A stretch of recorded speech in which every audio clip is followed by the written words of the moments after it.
Hello everyone, this is Aftab and welcome to great programming. तो आज की इस वीडियो में हम बात करने वाले हैं HTML के अंदर लेवल प्रो की।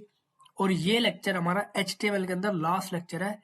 इस लेक्चर के साथ ही हमारी HTML कंप्लीट हो जाएगी। तो चलिए अब हम बढ़ते हैं HTML के अंदर लेवल प्रो। तो लेवल प्रो के अंदर हमारा सबसे पहला टॉपिक होता है HTML लिस्ट। और इसके अंदर लिखा हुआ है list allow web developers to group a set of related items. अगर हमें किसी रिलेटेड आइटम्स को एक सेट के अंदर डिफाइन करना है, ग्रुप के अंदर डिफाइन करना है, तो वो वहां पे हम लिस्ट का इस्तेमाल करते हैं। तो सबसे पहले तो यहाँ पर हम एक फोल्डर क्रिएट कर लेते हैं। मैंने न्यू पे क्लिक किया, उसके बाद हमने फोल्डर पे क्लिक किया। फिर यहाँ पर हम फोल्डर का नाम दे देंगे लेवल प्रो।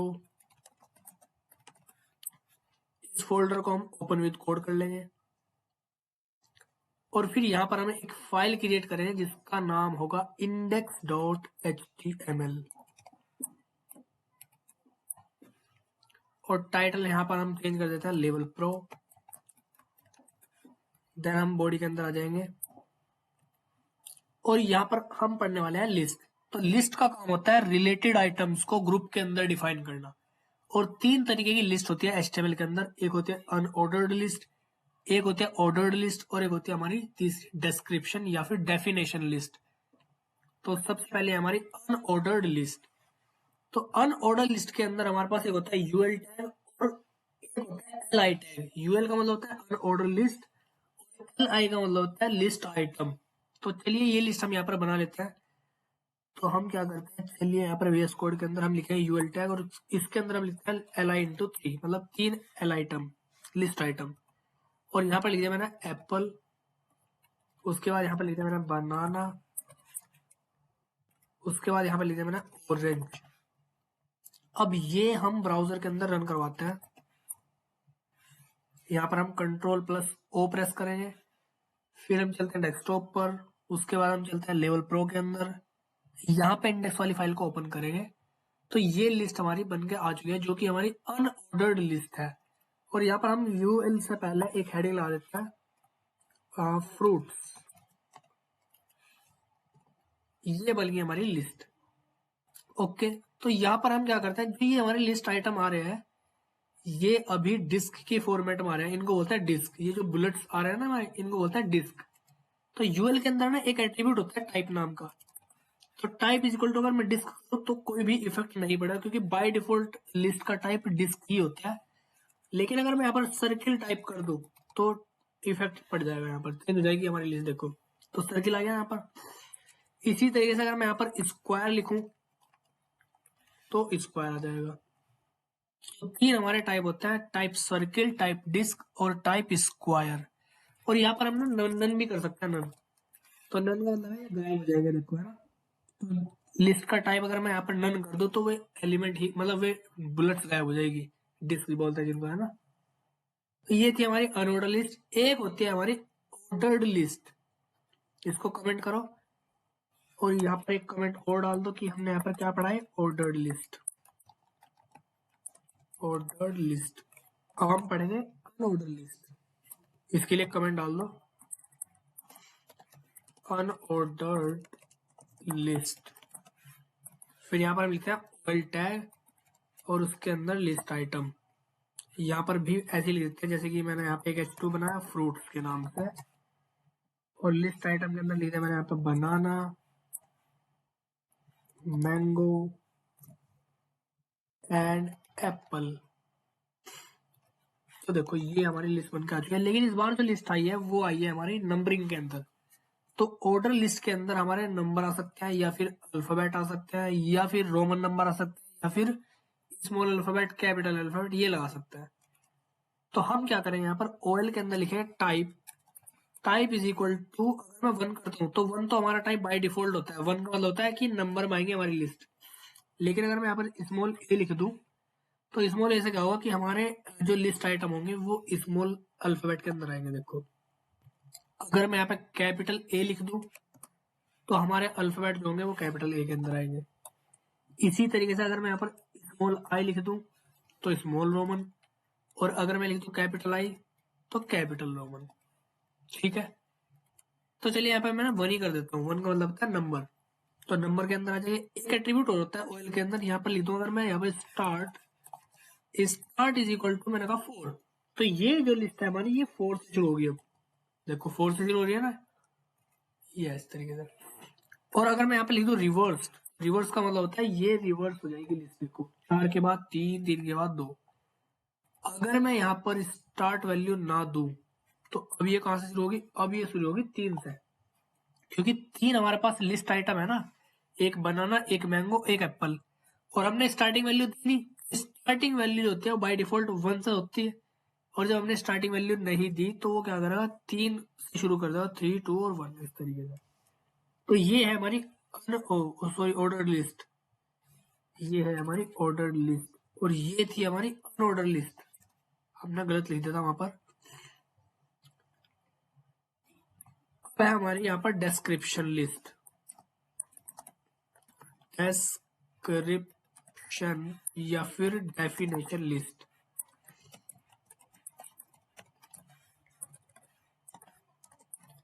डेफिनेशन के अंदर एक होता है डीएल टैग, उसके अंदर होता है डीटी, डीटी के अंदर लिख दिया मैंने यहाँ पर एचटीएमएल, और ये होता है DD tag, hyper text markup language. तो डीएल का मतलब होता है यहाँ पे डेफिनेशन लिस्ट, डीटी का मतलब होता है डिफाइंड टर्म, डीडी का मतलब होता है डिफाइंड डेटा। तो ये है हमारी डिस्क्रिप्शन लिस्ट। देखो यहाँ पर इस तरीके से आएगी, ये तो है हमारी टर्म, और ये है उसके अंदर का डेटा। तो ये जो टर्म आई है, ये आई है डी वाले टैग की वजह से, और ये जो यहाँ पर डेटा इस तरीके से आया थोड़ा गैप के साथ, यहाँ पर देखो थोड़ा गैप है ना इधर, तो ये आया हमारा डी की वजह से। एक और यहाँ पर हम डी बना सकते हैं, जैसे कि डी लिखा मैंने CSS, और फिर हमने उसके बारे में डेटा डिफाइन कर दिया कास्केडिंग स्टाइल शीट। देखो ये भी टर्म आ जाएगी इस तरीके से, है ना। इसी तरीके से यहाँ पर हम एक और टर्म बना सकते हैं, जैसे कि JS, कितनी भी हम यहाँ पर टर्म बना सकते हैं और उसके अंदर उतना ही डेटा लिख सकते हैं, ठीक है। तो ये होती है हमारी डिस्क्रिप्शन लिस्ट। चलो इसको भी यहाँ पर कमेंट कर देते हैं। अब उसके बाद हम देखते हैं और क्या है इसके अंदर। एक हमारे पास एग्जाम्पल है लिस्ट का, इस एग्जाम्पल को हम सोल्व करेंगे यूजिंग HTML।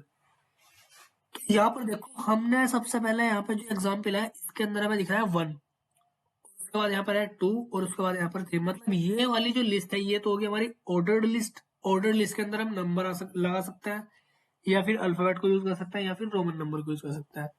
और देखो 1 वाला जो ऑप्शन है ना, ये 1 वाले ऑप्शन के अंदर भी एक और लिस्ट है, एग, साल्ट और बटर। ये वाली जो लिस्ट है ये है हमारी अनऑर्डर्ड लिस्ट। तो यहाँ पर लिस्ट के अंदर क्या है, लिस्ट है। तो जब लिस्ट के अंदर लिस्ट आ जाएगी उसको बोलते हैं हम नेस्टेड लिस्ट। ओके, तो यहाँ पर हम क्या करेंगे, कमेंट डाल देते हैं एक एग्जांपल ऑफ नेस्टेड लिस्ट।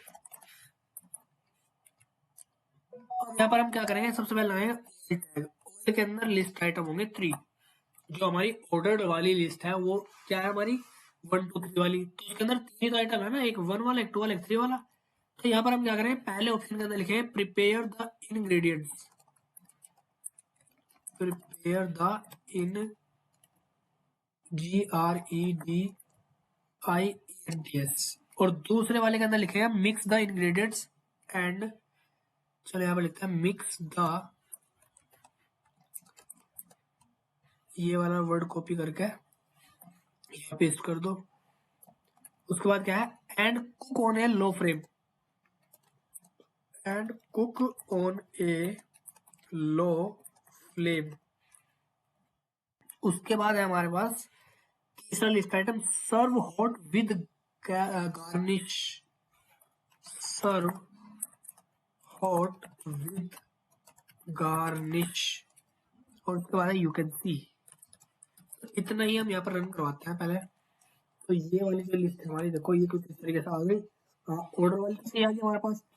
अब यहाँ पर क्या है कि 1 वाले ऑप्शन के अंदर एक और लिस्ट है, तो हम यहाँ पर क्या करेंगे, VS कोड के अंदर जो पहला लिस्ट आइटम है ये, इसके बाद हम एंटर दबाएंगे और यहाँ पर एक लिस्ट और बनानी शुरू करेंगे जो कि हमारी यूएल लिस्ट।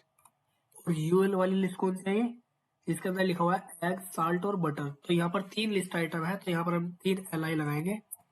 पहले के अंदर लिखेंगे एग्स, दूसरे के अंदर लिखेंगे साल्ट और तीसरे के अंदर लिखेंगे बटर। तो इतना ही यहाँ पर चला के देखो आई या नहीं आई। तो देखो बिल्कुल वैसी की वैसी आ गई जैसी कि हमें चाहिए। उसके बाद क्या है यहाँ पर, उसके बाद जो सेकंड ऑप्शन है, सेकंड ऑप्शन के बाद तो कुछ लिस्ट है ही नहीं, सीधा थर्ड लिस्ट के थर्ड ऑप्शन के बाद एक और लिस्ट है। तो हम चलते हैं थर्ड लिस्ट आइटम के अंदर, ये रहा थर्ड है ना। इसके बाद में यहाँ पर जाओ और यहाँ पर लिखो यूएल, उसके अंदर 3 लिस्ट के आइटम। ओके, पहला लिस्ट आइटम है चीज, दूसरा लिस्ट आइटम है बेकोन और तीसरा लिस्ट आइटम है कोरिएंडर। कोरिएंडर। अब देखो ये लिस्ट हमारी बनी है नहीं बनी, तो बिल्कुल देखो वैसी की वैसी लिस्ट हमने बना दी जैसी कि इस एग्जांपल में हमें नजर आ रही है। ओके, अब हम बात करते हैं HTML के अंदर टेबल्स की। तो टेबल का काम होता है डेटा को अरेंज करना या फिर डेटा को स्टोर करना रो एंड कॉलम्स की फॉर्म के अंदर, जिसके अंदर हम रो भी लिख सकते हैं और कॉलम भी लिख सकते हैं, तो होता है टेबल हमारी। तो चलिए हम टेबल को यूज करेंगे यहाँ पर। इसको कमेंट आउट कर दो।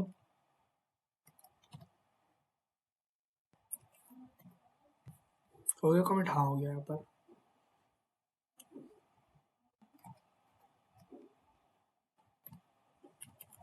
यहाँ पर हम लिखते हैं HTML टेबल्स, एक कमेंट बनाते हैं HTML टेबल्स।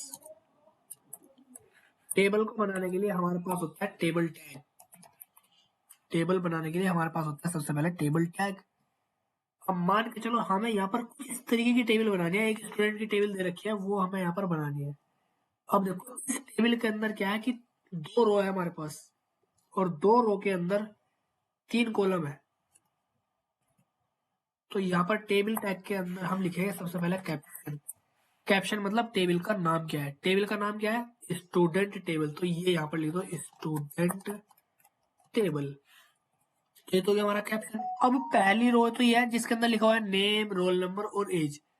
दूसरी रो कौन सी? जिसके अंदर लिखा है डेटा अजय 1 और 20। तो यहाँ पर कैप्शन के बाद हम लिखेंगे TR, मतलब टेबल की रो। पहली रो के अंदर 3 हेडिंग है, name, roll number and age. ध्यान से देखो ये जो हमारी टेबल है, इस टेबल के अंदर क्या है? 3 हेडिंग है, तो हम यहाँ पर TR के अंदर 3 TH लगाएंगे।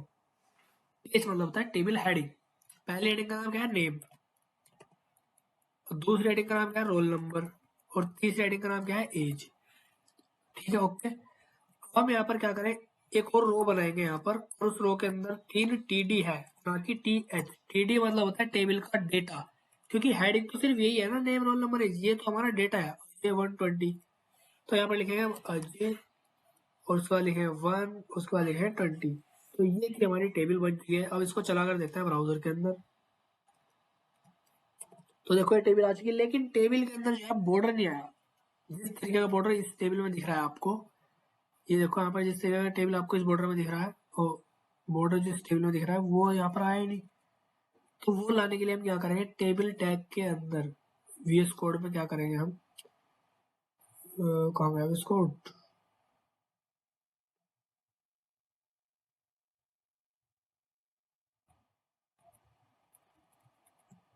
यहाँ पर हम लिखेंगे टेबल टैग के अंदर बॉर्डर।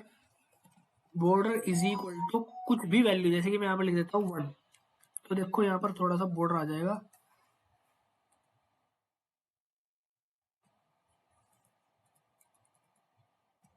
ये देखो यहाँ पर बॉर्डर आ चुका। लेकिन जिस तरीके का बॉर्डर यहाँ पर है इस टेबल के अंदर, उस तरीके का बॉर्डर तो हमारे यहाँ पर टेबल में नजर आ नहीं रहा।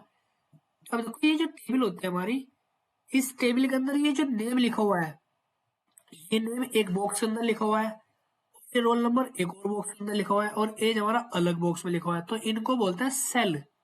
नेम वाली सेल, रोल नंबर वाली सेल और एज वाली सेल। इस टेबल के अंदर जितनी भी सेल है, सेल के बीच में आपको यहाँ पर थोड़ा सा गैप नजर आ रहा होगा। देखो नेम और रोल नंबर के बीच में हल्का सा गैप है, इसको बोलते हैं सेल स्पेसिंग। तो अगर मैं टेबल के अंदर यहाँ पे लिखता हूँ cell spacing is equal to 10, तो सेल की स्पेसिंग थोड़ी सी और बढ़ जाएगी। देखो यहाँ पर बढ़ी ना सेल की स्पेसिंग।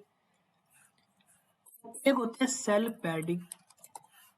सेल पैडिंग अगर मैं 10 कर दूं तो अंदर का गैप बढ़ेगा, सेल के अंदर का गैप देखो बढ़ रहा है ना। एक बार फिर से समझो, अभी हमारी टेबल कुछ इस तरीके से है। तो अगर मैं यहाँ पर लगाता हूँ सेल स्पेसिंग, मैंने कर दिया यहाँ पर 5, तो सेल के बाहर का गैप बढ़ रहा है, देखो नेम के बाहर, रोल नंबर के बाहर, एज के बाहर गैप बढ़ रहा है ना चारों तरफ। लेकिन अगर मैं यहाँ पर सेल पैडिंग लगाता हूँ तो पैडिंग का मतलब होता है सेल के अंदर का गैप। देखो नेम के अंदर का गैप बढ़ गया, रोल नंबर के अंदर का गैप बढ़ गया और एज के अंदर का गैप बढ़ गया।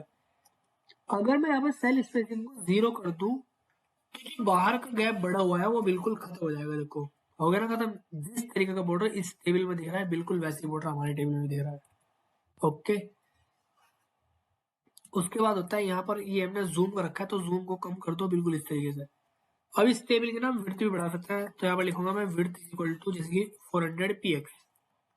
तो यहाँ पर ना px लिखने की जरूरत नहीं होती है, px लिखने की यहाँ पर कोई जरूरत नहीं है, बाय डिफॉल्ट वो पिक्सल ही समझता है। तो जैसी विड्थ हमने बढ़ाई इसी तरीके से हम हाइट भी बढ़ा सकते हैं।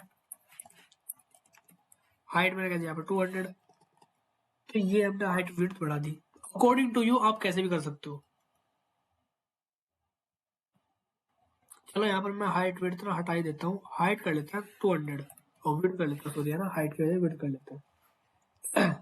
अब ये टेबल मुझे सेंटर में रखनी है तो हम यहाँ पर लगाएंगे line is equal to centre. तो ये जो टेबल है हमारी सेंटर में आ जाएगी, देखो है ना। अलाइन सेंटर लिखने से क्या होता है, टेबल सेंटर में आता है। अगर मैं यहाँ पर लिखता हूँ अलाइन राइट तो टेबल हमारी राइट में आ जाएगी। अगर मैं लिखता हूँ यहाँ पर अलाइन लेफ्ट तो ये टेबल हमारी लेफ्ट में आ जाएगी, जो कि बाय डिफॉल्ट लेफ्ट में ही रहती है। तो चलो यहाँ पर मैं सेंटर लगा देता हूँ तो ये टेबल हमारी सेंटर में आ जाएगी। अब अगला एट्रीब्यूट क्या है टेबल के अंदर वो देखो। यहाँ पर टेबल के कुछ एट्रीब्यूट्स हैं जैसे कि border, cell spacing, cell padding, width, height, align, BG colour और बैकग्राउंड। बीजी कलर का मतलब होता है बैकग्राउंड का कलर। अगर मैं यहाँ पर लिख दूं BG colour is equal to aqua तो टेबल के अंदर एक बैकग्राउंड कलर आ जाएगा एक्वा कलर का। देखो ये आ चुका। तो ये बीजी कलर का काम क्या होता है, टेबल के अंदर बैकग्राउंड कलर को ऐड करना।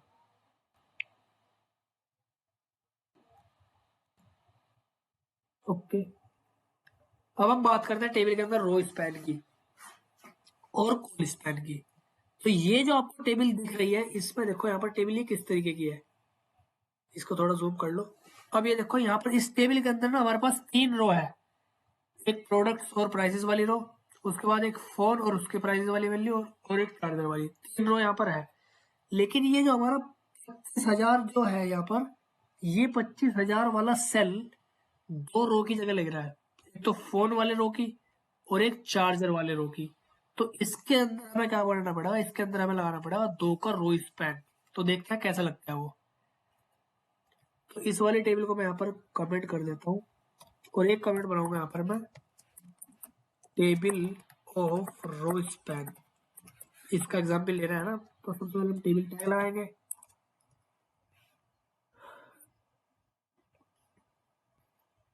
सबसे पहले हम क्या करते हैं टेबल टैग लगाते हैं, टेबल के बाद हम लिखते हैं कैप्शन। देखते हैं यहाँ पर कैप्शन है या नहीं। टेबल के अंदर कैप्शन है, किस नाम से है, रो स्पैन के नाम से। तो यहाँ पर कैप्शन लिख दूंगा मैं रो स्पैन। अब इस टेबल के अंदर कितनी रो है, 1 2 और 3, तो 3 रो बनाऊंगा मैं यहाँ पर। और पहली रो के अंदर 2 हेडिंग है, प्रोडक्ट्स और प्राइसेस। तो यहाँ पर हम टीएच लगाएंगे, प्रोडक्ट प्राइसेस। अगली रो के अंदर क्या है, फोन और उसका प्राइस। तो अगली रो के अंदर हम 2 टीडी लगाएंगे ना कि टीएच, क्योंकि ये डेटा है, ये हेडिंग नहीं है, ये डेटा है, तो डेटा टीडी से लगता है। तो यहाँ पर लिखता है फोन और उसका प्राइस है 25,000 रुपए। अगली रो के अंदर सिर्फ चार्जर है क्योंकि 25,000 हमारा पहली रो में आ चुका। तो अगली रो के अंदर मैं एक टेबल लाऊंगा 4,000। अब ये टेबल वहां पर देखता है किस तरीके से नजर आ रही है हमारे पास। तो ये टेबल बिल्कुल इस तरीके से, जो कि बिल्कुल अभी सही नहीं दिख रही। तो सबसे पहले तो टेबल के अंदर हम यहाँ पर बॉर्डर लगाओ। बॉर्डर में लिख दूंगा यहाँ पर जैसे कि 4, तो 4 बॉर्डर आ जाएगा 4px का, या 1 ही कर लो, 1c है ना, 1c है। अब यहाँ पर एक काम और कर लो, सेल स्पेसिंग को कर लो 0, जिससे कि सेल का जो गैप है वो बिल्कुल खत्म हो जाएगा। देखो सेल स्पेसिंग 0 हो चुकी, हाँ हो चुकी। अब इसमें थोड़ी सी दिक्कत ये है कि यहाँ पर जो 25,000 वाला सेल है ना, ये सेल अभी सिर्फ फोन का ही यहाँ पर हिस्सा ले रहा है, फोन की ही जगह ले रहा है। जितनी फोन की यहाँ पर सेल की जगह है ना, उतनी ही 25,000 वाले सेल की जगह है। लेकिन इस टेबल के अंदर तो 25,000 दोनों के बीच में आ रहा है ना, फोन के और चार्जर के, मतलब दोनों की जगह ले रहा है। तो मैं यहाँ पर क्या करूँगा, इस फोन के प्राइस के अंदर यहाँ पर लिखूंगा TD में row span is equal to 2। 2 row की जगह ले रहा है तो 2 रो स्पैन, अगर 3 की जगह ले रहा है तो 3 का रो स्पैन, 4 की ले रहा है तो 4 का रो स्पैन। तो देखते हैं ये आया क्या इस तरीके। आगे देखो बिल्कुल सेंटर आ चुका फोन और चार्जर के बीच में। तो रो स्पैन का यूज वहां पर करना जहाँ पे मल्टीपल रो की जगह एक ही सेल ले रहा हूँ हमारे पास। ठीक है, चलिए इसको भी कमेंट करते हैं, अगली टेबल बनाते हैं यहाँ पर। अब हेडिंग डाल यहाँ पर एक कमेंट डाल देते हैं, टेबल ऑफ कॉल स्पैन। अब देखते हैं कॉल स्पैन की टेबल किस तरीके से है। ये है कॉल स्पैन की टेबल। अब इसके अंदर ध्यान से देखो, इस टेबल के अंदर भी 3 रो है, लेकिन ये टोटल मार्क्स वाला सेल है ये 2 कॉलम की जगह ले रहा है, नेम वाले कॉलम की और रोल नंबर वाले कॉलम की। तो ये देखते हैं अब हम कैसे करेंगे। तो सबसे पहले टेबल टैग, टेबल के अंदर कैप्शन टैग और उसके अंदर 3 रो। तो ये रो ना कैप्शन के अंदर नहीं लगती, ये कैप्शन से बाहर ही लगती है, लगा दी। और कैप्शन के अंदर क्या है, कैप्शन के अंदर है कॉल स्पैन। तो ये है हमारा टेबल का कैप्शन। ये देखो ये है ना कॉल स्पैन। पहली रो के अंदर 3 हेडिंग है, नेम रोल नंबर और मार्क्स। तो पहली रो के अंदर हम जाएंगे और वहां पर 3 TH लगा देंगे, नेम रोल नंबर और मार्क्स। अगली रो के अंदर 3 TD है, क्योंकि ये हेडिंग का है, ये है डेटा, तो डेटा TD से लगता है और हेडिंग TH से लगता है। तो मैं यहाँ पर क्या करूँ, अगली रो के अंदर जाके, अगली रो के अंदर जाकर के हम यहाँ पर लगाएंगे TD इंटू 3, मतलब 3 TD, अमित 1 और 300। और उसके अगली रो में क्या है, टोटल मार्क्स और 300, मतलब 2 ही हमारे पास डेटा है TD।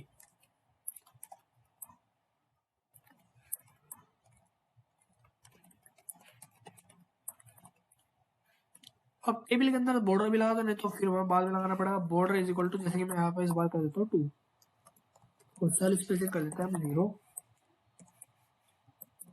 अब देखो ये टेबल इस तरीके से आ रही है। अब इस टेबल के अंदर जो टोटल मार्क्स वाला सेल है ये 2 कॉलम की जगह ले रहा है, नेम वाले की और रोल नंबर वाले की। लेकिन यहाँ पे तो ऐसा हो नहीं रहा ना, तो करना पड़ेगा, मैं टोटल मार्क्स वाले इसमें चलता है TD के अंदर। यहाँ पे लिखूंगा मैं col span is equal to 2। तो देखो 2 कॉलम की जगह अकेला लेगा, अब टोटल मार्क्स ले रहा है ना, बिल्कुल हाँ। अब उसके बाद है हमारे पास T head, T body and T foot. चलिए देखते हैं कैसे करेंगे। टी हेड का मतलब होता है ये जो पहली रो होती है ये होती है टेबल की हेडिंग, जो लास्ट वाली रो होती है उसे बोलते हैं टेबल का फुटर।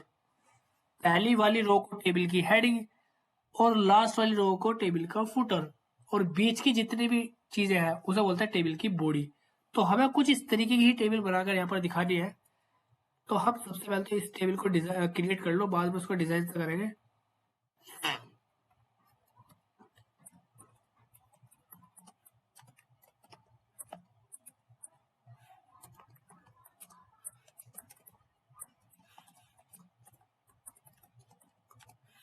तो अब हम ये पढ़ने वाले टेबल बॉडी, टेबल हेड और टेबल फुटर। तो सबसे पहले ये टेबल बनाओ जिसके अंदर 4 रो है, टेबल, उसके अंदर 4 रो। पहली रो के अंदर हेडिंग है serial number, item and rate.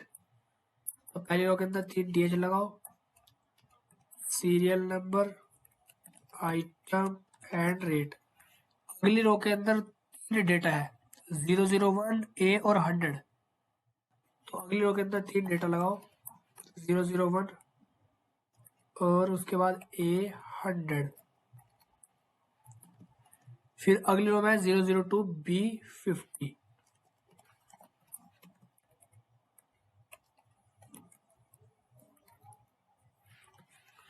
और उसका अगली रो में टोटल प्राइस और 250, मतलब उसका अगली रो में 2 ही TD है सिर्फ, टोटल प्राइस और टू 50 और ये जो टोटल प्राइस वाला हमारा सेल है ये 2 कॉलम की जगह ले रहा है, सीरियल नंबर की लेगा और आइटम की लेगा। तो हम यहाँ पर लगाएंगे col span is equal to 2 और टेबल के अंदर हम बॉर्डर भी लगा देते हैं, नहीं तो फिर हमें बाद में लगाना पड़ता है।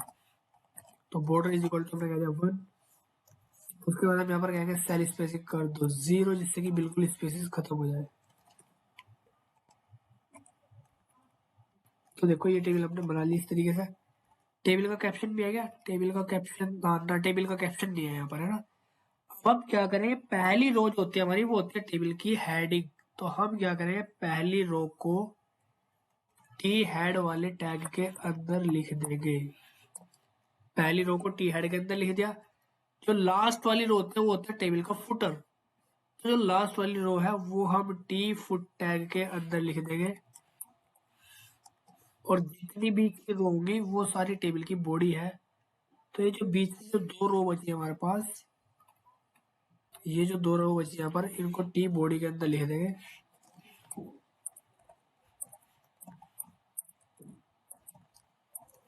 लिखते हमने क्या करा, पहली रो को टी हेड टैग के अंदर लिखा, लास्ट रो को हमने टी फुट टैग के अंदर लिखा और बीच की जितनी भी रो है उन सबको हमने टी बॉडी के अंदर लिख दिया। अब यहाँ पर देखो पहली रो का जो कलर है वो क्या है, बैकग्राउंड कलर ब्लैक है। तो हम यहाँ पर क्या करें, हम यहाँ पर टी हेड के अंदर लगाते हैं style attribute, style is equal to background colour black. और फिर उसके बाद हम यहाँ पर लिखे टेक्स्ट का कलर व्हाइट, नहीं तो टेक्स्ट हमें दिखेगा नहीं ना, टेक्स्ट बाय डिफॉल्ट ब्लैक होता है। तो ये देखो आ चुका, समझिए बात। अगर मैं ये ना लगाऊं कलर कोलन व्हाइट तो कलर भी ब्लैक है ना, तो कलर दिखेगा नहीं यहाँ पर। तो हम इसलिए यहाँ पर लगाते हैं कलर कोलन व्हाइट, जिससे कि कलर हमें दिखे तो सही, टेक्स्ट हमें दिखे तो सही, है ना। चलिए लास्ट रो के अंदर क्या बैकग्राउंड कलर है, ग्रीन कलर। तो यहाँ पर हम क्या करेंगे, हम जाएंगे लास्ट वाली रो किसके अंदर है, टी फुट के अंदर। तो यहाँ पर लिखता है style is equal to background colour green. तो देखो बैकग्राउंड कलर ग्रीन हो चुका। वो ग्रीन आप अपने हिसाब से सेट कर सकते हैं, हल्का या तेज कितना रखना। जैसे कि मैं यहाँ पर ये वाला कलर ले लेता हूँ, तो ये बिल्कुल इस तरीके से कलर मिल जाएगा हमें। ओके चलिए, तो ये था हमारा टी हेड, टी बॉडी और टी फुट के बारे में। उसके बाद है टेबल के अंदर call group and column tag. अब देखो ये जो आपको टेबल दिख रही है, इस टेबल के अंदर फर्स्ट जो कॉलम है, अगर हमें फर्स्ट कॉलम का कलर रेड करना हो और सेकंड का कुछ और करना हो, थर्ड का कुछ और करना हो, अगर हमें कॉलम पे बात करनी है तो हम कॉल ग्रुप टैग का इस्तेमाल करेंगे वहां पर। तो चलिए सबसे पहले एक टेबल हम क्रिएट करेंगे, फिर इसको थोड़ा सा डिजाइन करेंगे। ये यहाँ पर मैं कमेंट कर देता हूँ। यहाँ पर हम क्या पढ़ने वाले हैं, call group and call tag. यहाँ पर हम लिखते हैं टेबल टैग। टेबल के अंदर कैप्शन है क्या, कैप्शन नहीं, कैप्शन नहीं है। एक ही रो लगानी है, टी आर टेबल रो, इसके अंदर 4 हेडिंग है शायद, नहीं 3 है, 3 हेडिंग है। पहली हेडिंग है नेम, दूसरी हेडिंग है एज, तीसरी हेडिंग है कोर्स। तो यहाँ पर लिखेंगे नेम एज कोर्स। और अगली रो में क्या है, अगली रो में उनका डेटा है। तो अगली रो के अंदर है डेटा, जैसे अजय और 20 और BCA। इस तरीके से हम कई सारी रो बना देंगे। बस डेटा चेंज करना आपको, वो तो आप कर ही लोगे। तो ये देखो टेबल बन चुकी है हमारे पास। टेबल के अंदर बॉर्डर लगाओ। तो टेबल के अंदर हम क्या, border, border is equal to, जैसे कि मैंने कहा 1, बॉर्डर आ जाएगा 1 का। सेल स्पेसिंग 0 करना तो कर लो, नहीं तो रहने दो। तो चलो हम यहाँ पर कर ही लेते हैं। तो 0 हो चुकी। अब इसमें देखो फर्स्ट जो कॉलम है उसका बैकग्राउंड कलर ब्लैक है और हमें भी करना है। तो हम यहाँ पर क्या करेंगे, हम यहाँ पर लिखेंगे टेबल के अंदर सबसे पहले call group tag. Call group के अंदर कॉल टैग, और कॉल टैग के अंदर लिखता है स्पैन 1। स्पैन 1 का मतलब है आप टेबल का जो फर्स्ट कॉलम है वो सेलेक्ट हो गया। फर्स्ट कॉलम मतलब नहीं, एक कॉलम सेलेक्ट हो गया हमारा। और यहाँ पर लिखता हूँ मैं style is equal to background colour red. तो देखो पहले कॉलम का कलर रेड हो जाएगा, हो गया ना रेड। अगर मैं यहाँ स्पैन 2 करूँ, मतलब दूसरा कॉलम नहीं, मतलब तो यहाँ पर 2 कॉलम का, स्पैन 2 का मतलब यहाँ पे दूसरा कॉलम नहीं है, स्पैन 2 का मतलब है 2 कॉलम, और स्पैन 3 का मतलब यहाँ पे तीसरा कॉलम नहीं है, स्पैन 3 का मतलब है 3 कॉलम। देखो यहाँ पे 3 कॉलम, तो हम यहाँ पर 1 करना, फिर हम इस लाइन को डुप्लीकेट कर देंगे और यहाँ पर हम कलर चेंज कर देंगे। भाई एक कॉलम का तो रेड होगा, फिर एक कॉलम का ग्रीन होगा, और फिर एक कॉलम का ब्लू हो गया। तो इस तरीके से करना था यहाँ पे, ठीक है। अब नेक्स्ट हम बात करते हैं HTML फॉर्म्स के बारे में। Forms are used to collect the data from the user. Form का काम होता है यूजर का डेटा कलेक्ट करना, जैसे स्कॉलरशिप फॉर्म हो गया, एग्जाम फॉर्म हो गया, एडमिशन फॉर्म हो गया। ये फॉर्म हम बनाने सीखेंगे HTML के द्वारा। तो यहाँ पर आ जाते हैं VS कोड के अंदर, और यहाँ पर हम सबसे पहले एक कमेंट बनाएंगे HTML फॉर्म। यहाँ पर हम फॉर्म बनाने के लिए सबसे पहले फॉर्म टैग का इस्तेमाल करते हैं, और फॉर्म टैग के अंदर एक टैग और होता है जिसका नाम है लेबल, और इसके अंदर लिख दिया मैंने एंटर योर नेम। अब चलते ब्राउजर के अंदर,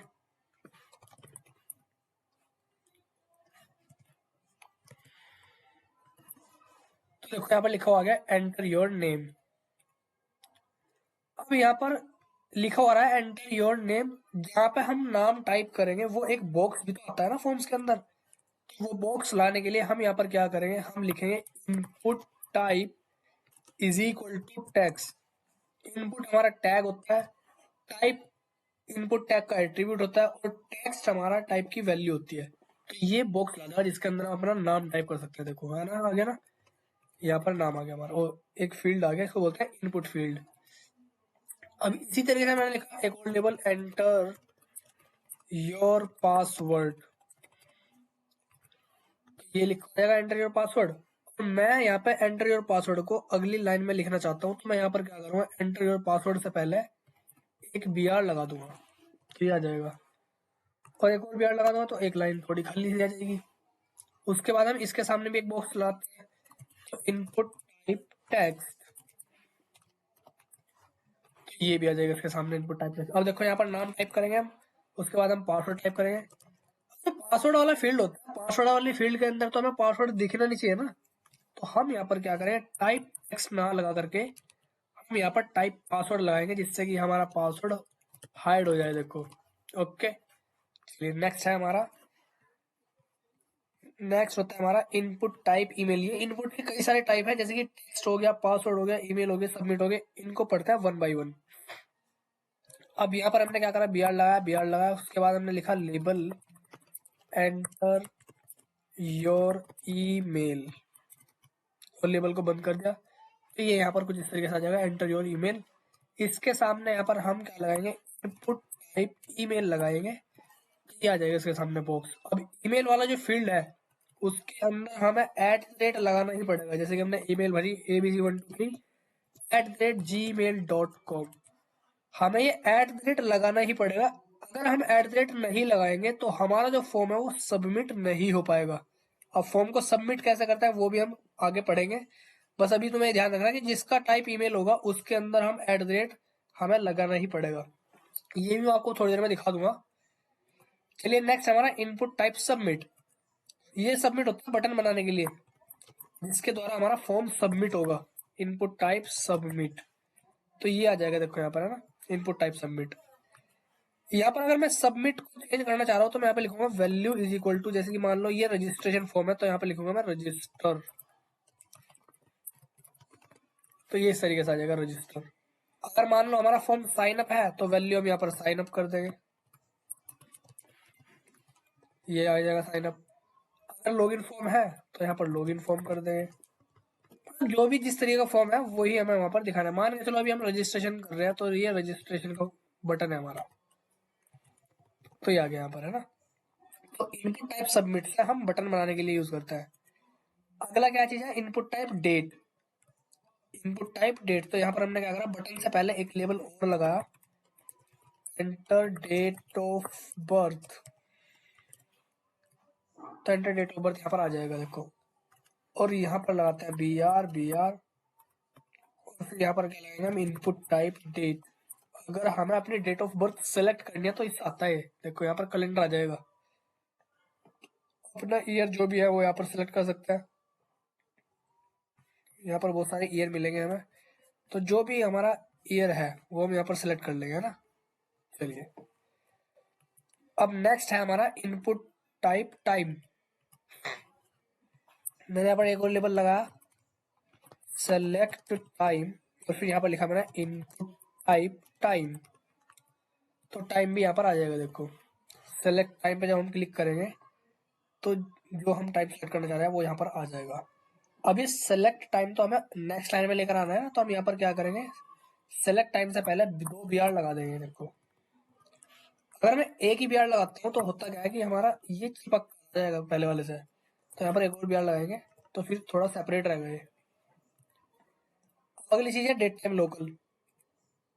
हमने यहाँ पर क्या करा, एक लेबल लगाया एंटर डेट एंड टाइम, और फिर यहाँ पर लिखा हमने input type date time local. तो इससे क्या होता है कि दोनों चीज एक साथ आ जाएगी, डेट भी और टाइम भी, फिर हम दोनों चीज एक साथ सेलेक्ट कर सकते हैं। देखो यहाँ पर, अब देखो यहाँ पर एंटर डेट एंड टाइम में क्या होगा कि दोनों चीज एक साथ आएगी, ये इधर डेट और ये इधर यहाँ पर टाइम। अब अगली चीज क्या है, कलर। तो यहाँ पर हमने क्या करा, एक लेबल लगाया चूज योर फेवरेट कलर, फिर यहाँ पर हम लिखा हमने इनपुट टाइप कलर, उसके बाद BR और BR। तो ये कलर सेलेक्ट करने के लिए होता है। यहाँ पर देखो, यहाँ पर हम कोई सा भी अपना फेवरेट कलर चूज कर सकते हैं। जैसे कि मान लो हमने ये सिलेक्ट किया तो वो यहाँ पर आ जाएगा, इसको बोलते हैं कलर पिकर। अब अगली चीज क्या है, फाइल। हमने एक लेबल लगाया यहाँ पर, और लेबल के अंदर लिखा हमने यहाँ पर के अपलोड एनी फाइल, फिर यहाँ पे लिखा मैंने इनपुट टाइप फाइल और फिर BR। फाइल का काम होता है कोई भी, जैसे कि हम कोई कहीं पर रजिस्ट्रेशन कर रहे हैं जॉब के लिए, तो वहां पर क्या होता है कि हमें अपना रिज्यूमे अपलोड करना पड़ता है, या अगर हम स्कॉलरशिप फॉर्म भर रहे हैं तो वहां पे हमें अपनी फोटोज अपलोड करनी पड़ती है। तो ये फाइल के द्वारा ही होता है। यहाँ पे लिखा है अपलोड एनी फाइल, और यहाँ पर चूज फाइल करनी पड़ेगी हमें।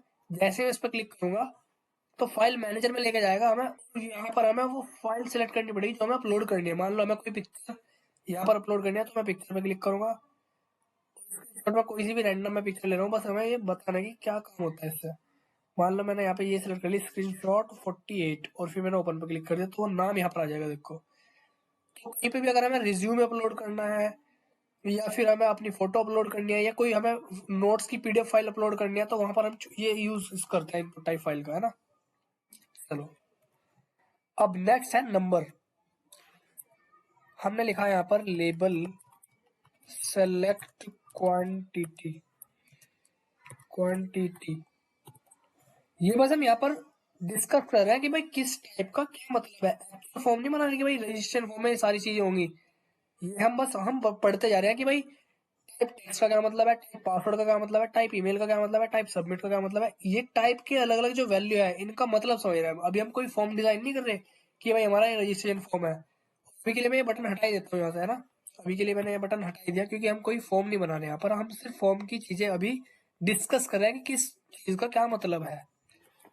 तो यहाँ पर आ जाएगा सेलेक्ट क्वांटिटी, और फिर मैंने यहाँ पे लिखा इनपुट टाइप नंबर। ये नंबर यूज होता है, मान लो हमें कहीं पे अपनी एज एंटर करनी है, या फिर हमें फोन नंबर एंटर करना है, या फिर हमें क्वांटिटी सिलेक्ट करनी है। जैसे मान लो अमेजोन की वेबसाइट से आप कुछ प्रोडक्ट खरीदना चाह रहे हैं, तो वहां पर हमें क्वांटिटी ऐसे सिलेक्ट करनी पड़ती है ना। यहाँ पर 2 एरो नजर आ रहे हैं, तो मैं एक अप एरो एक डाउन एरो, अगर मैं डाउन एरो पे क्लिक करूंगा तो वैल्यू डिक्रीज होती जाएगी, अगर मैं अप एरो पर क्लिक करूंगा तो वैल्यू बढ़ती चली जाएगी। ठीक है, चलिए अगली चीज है इनपुट टाइप सर्च। ये सर्च बार के लिए यूज होता है। हमें अपने वेबसाइट के अंदर सर्च बार को शो करना है कि भाई जैसे ही उस सर्च बार पर हम टाइप करें तो कुछ भी प्रोडक्ट सर्च हो जाए, तो वहां पर हम ये यूज करेंगे। हमने लिखा एंड सर्च हियर, इस तरीके से लिख दिया हमने।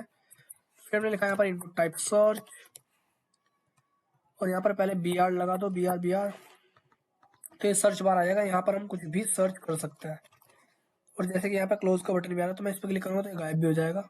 जैसे हमने सर्च कर दिया पैंट, अभी सर्च होगा नहीं, लेकिन यहाँ पर अभी जो हम सर्च कर रहे हैं तो कुछ भी यहाँ पर हम सर्च नहीं कर सकते क्योंकि यहाँ पे बैकएंड तो लगी हुई नहीं है, तो बैकएंड से हम सर्च कर सकते हैं, लेकिन सर्च बार बनाने के लिए इनपुट टाइप सर्च का इस्तेमाल करते हैं हम। अब अगली चीज है रेडियो। रेडियो का इस्तेमाल होता है जब हम, जैसे कि हम कोई जेंडर को सेलेक्ट करवा रहे हैं, हमने एक लेबल बनाया सेलेक्ट योर जेंडर, और फिर लिखा होता है मेल और फीमेल। तो यहाँ पर हमने लेबल लगाया मेल, और उसके बाद हमने लगाया इनपुट टाइप रेडियो। फिर यहाँ पर हमने एक और लेबल लगाया, यहाँ पर लिखा हमने फीमेल, और फिर हमने एक और यहाँ पर इनपुट टाइप रेडियो लगा दिया। अब देखो होगा यहाँ पर सेलेक्ट योर जेंडर, हम यहाँ पर सेलेक्ट योर जेंडर के बाद एक बी आर लगा देते हैं जिससे कि वो अगली लाइन में आ जाए। ये आ गया। और सिलेक्ट योर जेंडर के बाद हम एक कोलन भी लगा देते हैं, ये कोलन भी आ जाएगा। अब यहाँ पर देखो ये जो सर्किल टाइप आ रहे हैं बॉक्स, ये सर्किल टाइप बॉक्स हमारे इनपुट टाइप रेडियो की मदद से आ रहे हैं। अब यहाँ पर देखो या तो हम मेल होंगे या फिर फीमेल होंगे, लेकिन इसमें अभी एक दिक्कत है कि जब हम सिलेक्ट कर रहे हैं तो दोनों ही सिलेक्ट हो रहे हैं, लेकिन ऐसा तो होना नहीं चाहिए ना। जनरली क्या होता है कि भाई या तो मेल होगा बंदा या तो फीमेल होगा बंदा। तो यहाँ पर हम इस प्रॉब्लम को सॉल्व करने के लिए ये जो इनपुट टाइप रेडियो है ना दोनों, इनके अंदर नेम दे देंगे, name, name is equal to gender. ये जेंडर की जगह आप कुछ भी लिख सकते हो, एक्स वाई जेड एनीथिंग, लेकिन नेम दोनों के सेम होने चाहिए, तभी ये प्रॉब्लम फिक्स होगी। देखो यहाँ पर अब मैं मेल पर क्लिक करूंगा तो मेल सेलेक्ट किया, अगर मैं फीमेल पर क्लिक करूंगा तो फीमेल भी यहाँ पर सेलेक्ट हो रहा है और मेल हट जा रहा है। देखो यहाँ पर ये प्रॉब्लम हमने फिक्स कर दी। एक तो होता है नेम और एक होता है आईडी। आईडी का क्या मतलब है यहाँ पे, आईडी का मतलब ये होता है मान लो जैसे कि हम ये फॉर्म बना रहे हैं तो किसी किसी की आंखें बहुत कमजोर होती है, तो वो क्या करता है उसे सर्किल तो दिखाई दे नहीं रहे, वो क्या करता है फीमेल वाले टेक्स्ट पर क्लिक कर देता है, तब भी उसका सर्किल सेलेक्ट हो जाता है। या फिर अगर मैं मेल वाले टेक्स्ट पर क्लिक करूं तो ये सर्किल सेलेक्ट हो जाएगा। ये उन लोगों के लिए है जिनकी आंखें थोड़ी कमजोर है। तो ये प्रॉब्लम हम फिक्स करने के लिए हम यहाँ पर क्या करेंगे, ये जो इनपुट टाइप है इसको हम आईडी दे देंगे एक, आईडी इक्वल टू मैंने कह दिया यहाँ पर मेल, ये आईडी इसके लेबल में यूज करेंगे फॉर एट्रीब्यूट के अंदर। पहले मैं इनपुट टाइप को एक आईडी देनी है और फिर वो आईडी लेबल के फॉर एट्रीब्यूट में यूज करनी है। इसी तरीके से ये जो इनपुट टैग है जेंडर फीमेल वाला, तो इसको आईडी दे देंगे फीमेल, और फिर उस लेबल के अंदर यहाँ पर लिखेंगे हम for is equal to female. अब देखना ये प्रॉब्लम भी फिक्स हो जाएगी। अगर मैं यहाँ पर मेल टेक्स्ट पर क्लिक करूंगा तो सर्कल सेलेक्ट होगा, देखो। और इसी तरीके से अगर मैं फीमेल वाले टेक्स्ट पर क्लिक करूंगा तो ये सिलेक्ट होगा। तो ये प्रॉब्लम फिक्स कर दिया हमने, है ना। अगली चीज है इनपुट टाइप के अंदर चेक बॉक्स। चलिए चेक बॉक्स को पढ़ते हैं क्या है। यहाँ पर हम बी आर लगाते हैं, पहले बी आर हमने यहाँ पर लिखा लेबल के अंदर सेलेक्ट योर हॉबीज। यहाँ पे हमें अपनी हॉबीज सेलेक्ट करनी होती है तो वहां पर हम इस्तेमाल करते हैं इसका। हमने लिखा इनपुट टाइप बॉक्स, और फिर यहाँ पर हमने लिखा लेबल प्लेइंग पबजी।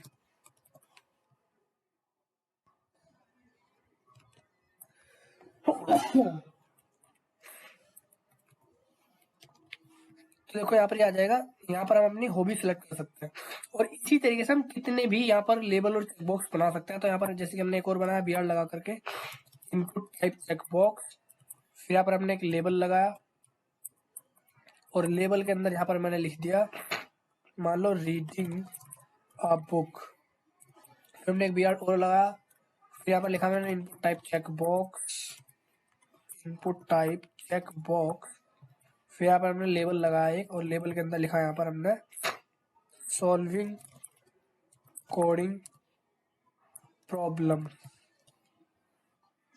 सॉल्विंग की स्पेलिंग यहाँ पर गलत हो रही है, इसको ठीक करो, और प्रॉब्लम भी यहाँ पर गलत हो रही है, इसको भी ठीक करो। ठीक, कई सारी हमने यहाँ पर हॉबी लगा सकते हैं फॉर्म के अंदर। तो यहाँ पर देखो मल्टीपल हॉबीज हम सिलेक्ट कर सकते हैं, ठीक है।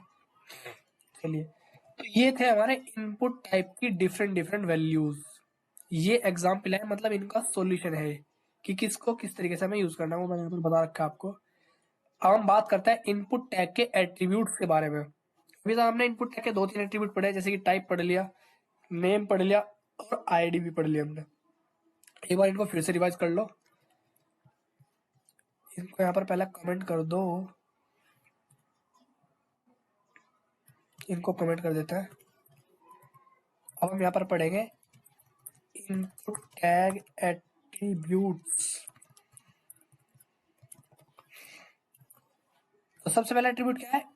सबसे पहला एट्रीब्यूट है टाइप, जो कि हम पढ़ ही चुके, जैसे कि input type is equal to text. तो ये टाइप एक एट्रीब्यूट होता है, तो ये टेक्स्ट आ जाएगा यहाँ पर, जिसमें हम कुछ भी टाइप कर सकते हैं।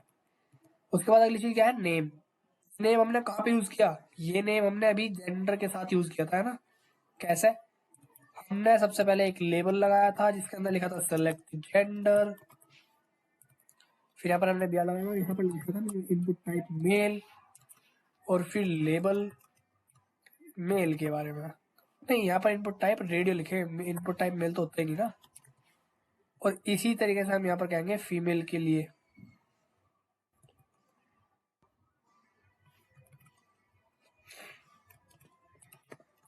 तो देखो यहाँ पर ये आ जाएंगे इस तरीके से सर्किल। तो यहाँ पर देखो, इसमें एक प्रॉब्लम थी कि दोनों सेलेक्ट हो रहे थे। इस प्रॉब्लम को सॉल्व करने के लिए हमने नेम एट्रीब्यूट का इस्तेमाल किया था। तो यहाँ पर हमें करना क्या होता है कि जो इनपुट वाले टैग है उन दोनों को सेम आईडी दे दो, नेम इज इक्वल टू, हमने कह दिया यहाँ पर जेंडर। देखो यहाँ पर आ जाएगा मेल और फीमेल, अब एक ही सिलेक्ट हो रहा है ना। और ये ऐसा जरूरी है कि नेम जेंडर ही रखना आपको, नेम में यहाँ पर एक्स भी रख सकता हूँ, लेकिन नाम सेम ही होना चाहिए दोनों का। नाम कुछ भी हो सकता है, लेकिन दोनों का सेम ही होना चाहिए। अब अगली चीज क्या है? आईडी। चलिए आईडी के बारे में पढ़ते हैं। मतलब अगर मान लो, ये अभी मैंने बताया था आपको कि जो बंदा फॉर्म भर रहा है, मान लो उसकी आंखें बहुत ही वीक है, तो वो उसको सर्किल नजर नहीं आ रहा है, उसे टेक्स्ट नजर आ रहा है, फीमेल और मेल। तो वो अगर टेक्स्ट पे क्लिक करेगा तो सर्किल सेलेक्ट होना चाहिए। मेल वाले टेक्स्ट पर क्लिक करें तो वो सर्किल सेलेक्ट होना चाहिए। तो इस प्रॉब्लम को सोल्व करता है आईडी। इसको आईडी दे देंगे 1 और इसको आईडी दे देंगे 2, कुछ भी दे सकते हैं हम। दोनों की आईडी डिफरेंट होनी चाहिए, नेम तो सेम होंगे लेकिन आईडी डिफरेंट होगी। ये वाली आईडी 1 इस मेल के अंदर यूज करो 4 लगा के, और आईडी 2 यूज करो फीमेल वाले लेवल के अंदर 4 लगा के। अब देखो यहाँ पर आ जाएंगे। अब अगर बंदा टेक्स्ट पर भी क्लिक करेगा तो तब भी सर्किल सेलेक्ट हो जाएंगे। ठीक है। अब नेक्स्ट है साइज। साइज को पढ़ते हैं क्या है। हमने यहाँ पर लिखा इनपुट टाइप टेक्स्ट। तो ये बॉक्स अभी कुछ इतना छोटा सा रहा है, अगर मुझे इसको थोड़ा सा बड़ा करना है तो मैं यहाँ पर क्या करूंगा, साइज लगाऊंगा। यहाँ पर हम लिखेंगे साइज इज इक्वल टू जैसे कि 40, तो साइज थोड़ा सा बढ़ जाएगा इस टाइप टेक्स्ट का, है ना। ये था हमारा साइज एट्रीब्यूट। अगली चीज क्या है? वैल्यू। वैल्यू हमने पढ़ लिया। वैल्यू कहाँ पे पढ़ा था हमने? वैल्यू हमने पढ़ा था बटन के, जब हमने बटन बनाया था इनपुट टाइप सबमिट। सबमिट से क्या होता है कि बटन बन के आता है जिसके द्वारा हमारा फॉर्म सबमिट होता है। ये बटन है हमारा। अगर इसकी वैल्यू को हमें चेंज करना है तो मैं यहाँ पर क्या करूंगा, हम लिखेंगे वैल्यू इज इक्वल टू, जैसे कि मान लो हमारा ओके बटन है तो ओके आ जाएगा, ये आ जाएगा देखो ओके बटन। या फिर अगर कैंसिल का बटन है तो यहाँ पर मैं value is equal to cancel कर दूंगा, तो कैंसिल आ जाएगा। मतलब जो भी वैल्यू के अंदर हम लिखेंगे वही आ जाएगा। चलिए अगली चीज है हमारी मिन और मैक्स। इसका क्या मतलब है ये समझो। हमने अभी लगाया था यहाँ पर लेबल सेलेक्ट क्वांटिटी, एक बार लेते हैं सिलेक्ट एज, और फिर हमने लिखा था यहाँ पर इनपुट टाइप नंबर। ये नंबर तब यूज होता है जब हमें कुछ नंबर डालने हो, जैसे कि फोन नंबर हो गया, एज हो गया, या फिर क्वांटिटी होगी प्रोडक्ट की, तो ये इनपुट टाइप नंबर तब यूज होता है। जब यहाँ पर इसकी कोई लिमिटेशन नहीं है, एज के अंदर हमने जब एज बनाया यहाँ पर इसकी कोई लिमिटेशन नहीं है। अब एज तो माइनस में हो नहीं सकती, भाई एज तो प्लस में तो होगी ना कहीं तक भी, लेकिन एज माइनस में कैसे हो जाएगी? तो ये हम यहाँ पर प्रॉब्लम सोल्व करने के लिए हम लिखेंगे मिन इज इक्वल टू 1 और मैक्स इज इक्वल टू 100। मतलब बंदा 1 से कम नहीं जा सकता और 100 से ज्यादा नहीं जा सकता। अब देख रहे हैं यहाँ पर, इस पर क्लिक करके रखो, देखता है कहाँ तक चलता है। तो देखो ये 100 पे आके रुक गया। इसी तरीके से अगर मैं नीचे पर क्लिक करूंगा तो ये 1 से नीचे नहीं जाएगा। ठीक है। चलिए क्या है स्टेप एट्रीब्यूट। स्टेप का क्या मतलब है? मान के चलो यहाँ पर मैं लिख देता हूँ स्टेप इज इक्वल टू 2। मतलब क्या है कि ये दो दो स्टेप से बढ़ेगा। देखो यहाँ पर पहला 1 3 5 7 9 10 11 13, दो दो और दो दो से यहाँ पर डिक्रीज होगा।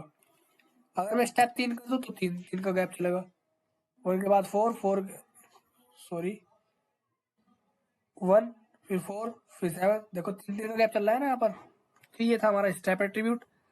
अगली चीज है एक्सेप्ट एट्रीब्यूट, इसको समझो ये क्या है यहाँ पर। जब हमने यहाँ पर लगाया था एक लेबल सेलेक्ट फाइल करने के लिए कि अपनी कोई भी फाइल सेलेक्ट करो, चाहे वो फोटो हो, चाहे वो कोई रिज्यूम की फाइल हो, चाहे वो यहाँ पर किसी भी चीज की फाइल हो, तो उसके लिए हमने लगाया था इनपुट टाइप फाइल। तो यहाँ पर हम क्या कर सकते हैं, अपनी कोई भी फाइल सेलेक्ट कर सकते हैं, ठीक है। अब यहाँ पर हो रहा क्या है कि सारी चीजें आ रही है। यहाँ पर जब हम कोई भी फाइल सेलेक्ट करेंगे तो सारी फाइल आ जाएगी, चाहे वो वीडियो की फाइल हो, चाहे वो ऑडियो की फाइल हो, चाहे वो इमेज फाइल हो, तो सारी आ जाएगी। लेकिन अगर हमें सिर्फ इमेज दिखानी है तो हम यहाँ पे लिखेंगे accept is equal to image slash. तो इसका मतलब ये है कि सारी हमारी इमेज ही शो करेगा बस ये। अब जब हम चूज फाइल पर क्लिक करेंगे तो सारी इमेज शो होगी, देखो यहाँ पर है। अगर मैं लिखता हूँ यहाँ पर audio slash star, audio slash star, तो जब हम यहाँ पर चूज फाइल करेंगे तो सिर्फ ऑडियो दिखेगी, और ऑडियो इस फोल्डर के अंदर है ही नहीं। अगर होती तो ऑडियो यहाँ पर दिखती है ना। अगर मैं यहाँ पर लिखूँ तो वीडियो स्लैश स्टार, तो वीडियो भी इस फोल्डर के अंदर नहीं है, तो वीडियो भी यहाँ पर शो नहीं होगी। अगर होती तो आ जाती है यहाँ पर, है ना। आप करके देख लेना। नेक्स्ट है ऑटो फोकस एट्रीब्यूट। अब इसको समझो ये क्या है। हमने यहाँ पर क्या किया, इनपुट टाइप टेक्स्ट पे क्लिक कर दिया, और इसी तरीके से हमने यहाँ पर कितने सारे टेक्स्ट बना दिए। ये सारे बॉक्स आ जाएंगे।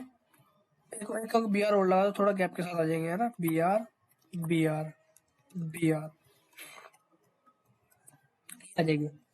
फोकस का मतलब होता है कर्सर फोकस करना। जैसे मान के चलो मैं यहाँ पर सेकंड वाले बॉक्स पर क्लिक करूंगा तो मतलब हमारा कर्सर यहाँ पर फोकस कर रहा है, यहाँ पर हम टाइप कर सकते हैं कुछ भी। इसी तरीके से अगर मैं यहाँ पर थर्ड वाले पर क्लिक करूंगा तो थर्ड वाले पर हमारा फोकस करेगा कर्सर, यहाँ पर हम टाइप कर सकते हैं। अगर मैं फर्स्ट वाले फील्ड पर क्लिक करूंगा तो फर्स्ट पे हमारा कर्सर है। तो मैं चाह रहा हूँ यहाँ पर कि जैसे ही मैं रिफ्रेश करूंगा तो पहले वाले पर फोकस अपने आप होना चाहिए, हमें ना करना पड़े। तो हम यहाँ पर क्या लगाएंगे, हम लगाएंगे यहाँ पर auto focus attribute. Auto focus हमने पहले टेक्स्ट पर लगा दिया तो पहले वाला फील्ड रिफ्रेश करते अपना फोकस हो जाएगा। देखो हो गया अपना फोकस, हमने क्लिक नहीं किया, रिफ्रेश करते अपना फोकस हो गया वो। तो ये था हमारा ऑटो फोकस एट्रीब्यूट। उसके बाद है चेक्ड एंड डिसेबल्ड। हमने यहाँ पर लिखा इनपुट टाइप चेक बॉक्स, और कितने सारे चेक बॉक्स हमने बना दिए यहाँ पर। तो ये चेक बॉक्स यहाँ पर आ जाएंगे। देखो मैं यहाँ पर किसी को भी यहाँ पर सेलेक्ट कर सकता हूँ, ठीक है। लेकिन हमें करने पड़ेगा सारे सेलेक्ट। अगर मैं यहाँ पर किसी एक के अंदर लगा दूँ चेकड तो वो अपने आप चेक हो जाएगा। जैसे कि मैंने थर्ड वाले के अंदर चेकड लगा दिया तो ये अपने आप चेक हो जाएगा, देखो थर्ड वाला है, ठीक है। अगर मैं किसी के अंदर लगा दूँ यहाँ पर डिसेबल्ड तो वो चेक हो ही नहीं सकता फिर।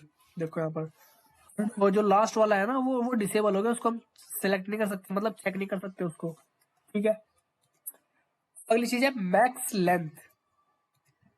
मैक्स लेंथ हमने यहाँ पर लिखा है इनपुट टाइप टेक्स्ट, तो यहाँ पर टेक्स्ट आ जाएगा, और यहाँ पर हम कितना भी बड़ा नाम टाइप कर सकते हैं। अगर मैं यहाँ पे इनपुट टाइप पासवर्ड लगा दूं तो पासवर्ड यहाँ पर आ जाएगा, लेकिन पासवर्ड दिखता है हमें, तो कितना भी बड़ा पासवर्ड हो सकता है। पासवर्ड की मैं यहाँ पे ना लेंथ सेट करना चाह रहा हूँ मैक्सिमम, तो यहाँ पर लिखूंगा max length is equal to 10, कि भाई 10 अल्फाबेट से ज्यादा मेरे को पासवर्ड ही नहीं रखना। तो यहाँ पर देखो अब 10 से ज्यादा इसको हम टाइप नहीं कर सकते है ना, 10 से ज्यादा अल्फाबेट यहाँ पर हम टाइप नहीं कर सकते। तो ये था मैक्स लेंथ का मतलब। अगली चीज है प्लेस होल्डर। अगली चीज होती है प्लेस होल्डर। यहाँ पर हमने लगाया इनपुट टाइप टेक्स्ट, टेक्स्ट आ गए। यहाँ पर मान लो अगर मैं जैसे लेबल लिखता हूँ, लेबल एंटर पासवर्ड, अभी तो हमें पता चला कि भाई यहाँ पर हमें पासवर्ड टाइप करना है। यहाँ अगर हम लिखता है एंटर नेम तो हमें पता चला कि भाई इस बॉक्स के अंदर नेम टाइप करना है। कभी कभी ना लेबल नहीं होता फॉर्म के अंदर, कभी कभी आते हैं लेबल नहीं होता फॉर्म के अंदर, हमें इस बॉक्स से पता कैसे चला कि भाई हमें टाइप क्या करना है। अब हम यहाँ पर लाएंगे प्लेस होल्डर। प्लेस होल्डर के अंदर वो टाइप करना है जो हमें बताना है कि भाई मुझे इसके अंदर ये टाइप करवाना है, जैसे कि एंटर योर नेम, तो ये प्लेस होल्डर अंदर आ जाएगा। प्लेस होल्डर का काम होता है हिंट देना कि हमें बॉक्स के अंदर फिल क्या करना है। ठीक है, जो भी आप लिखोगे ना वही आ जाएगा। अगर एंटर योर नंबर लिखो ना, एंटर योर या ईमेल लिख दूं तो ये आ जाएगा। तो प्लेस होल्डर का काम होता है हिंट प्रोवाइड करना कि फील्ड के अंदर हमें टाइप क्या करना है। अगली चीज क्या है, रीड ओनली। हमने यहाँ पर टेक्स्ट लगा दिया।